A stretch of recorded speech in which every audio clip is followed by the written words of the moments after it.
My average sleep has not been particularly good this week. How you doing?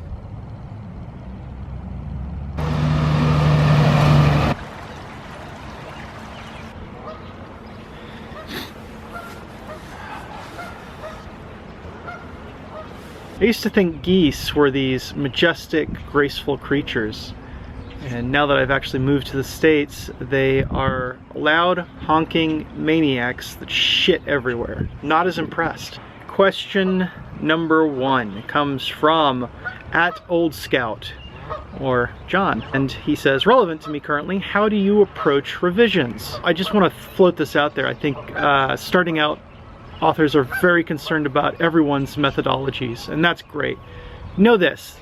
Just revising it, no matter what methodology you choose, is a win. Revision is kind of this large, intimidating project. So I kind of try to start with the bigger problems and then get my way down into the smaller things. It's really easy to kind of do a rewrite where you are focused on just looking at what's wrong on a paragraph level or a line level, but the fact of the matter is you may need to jettison entire chapters and do away with stuff.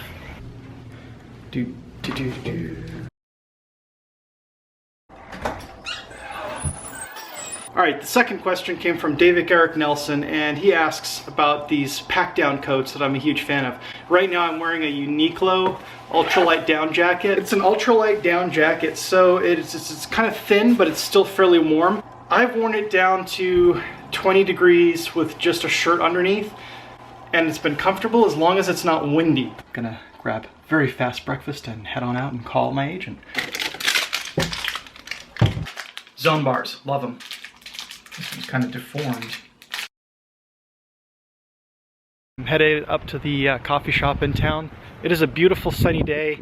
Any excuse to get out and walk is a good excuse. I'll take a sunny day any day, even if it's cold. Hit 10,000 steps and it's not even lunch.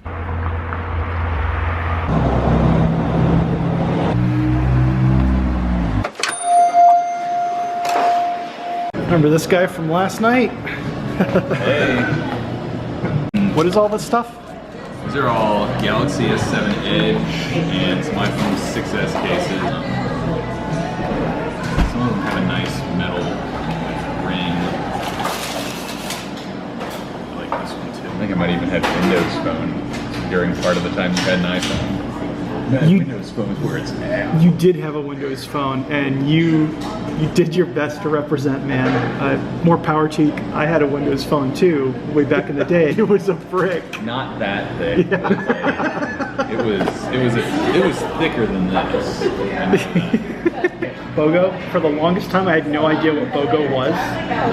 So whenever they were advertising like BOGO shoes at the mall, I was always just like, it must be some kind of strange hip brand, like the uncoolest person in the world. And they cover everything. You got BOGO shoes, BOGO phone. They don't do it because I don't think they do tickets.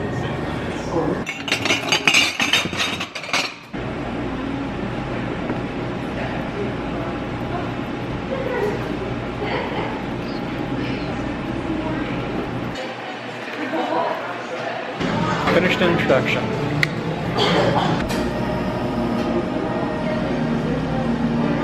So now I'm just headed down to pick up the twins from school.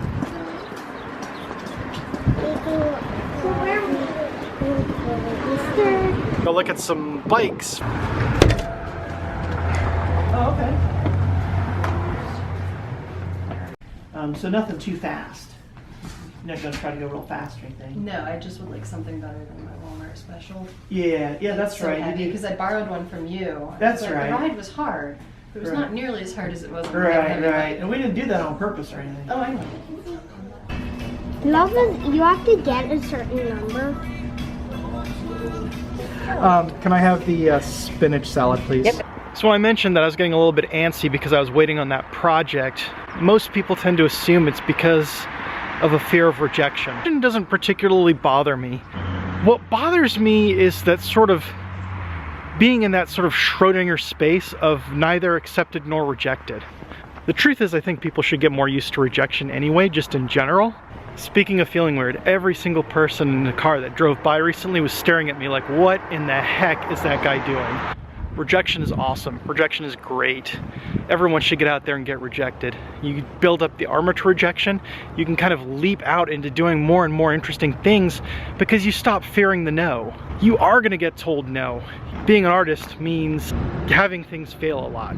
If things didn't fail a lot, that meant that every single idea you ever had was pure gold, pure genius. There's just not a single human being out there whose every single idea is perfect. When I was in college, every time I got a rejection, I used to tape it to the wall of my dorm room until I papered one entire wall. Then I moved on to the next wall. One of the things I really wish is that I had figured out the power of rejection in other things besides just short stories and novels and my fiction and whatnot.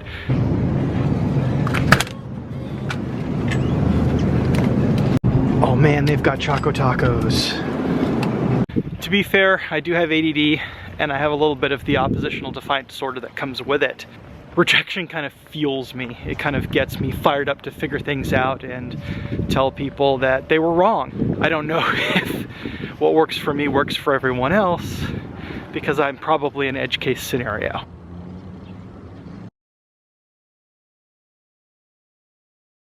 I mean, is there anything more perfect than Choco Tacos in this universe?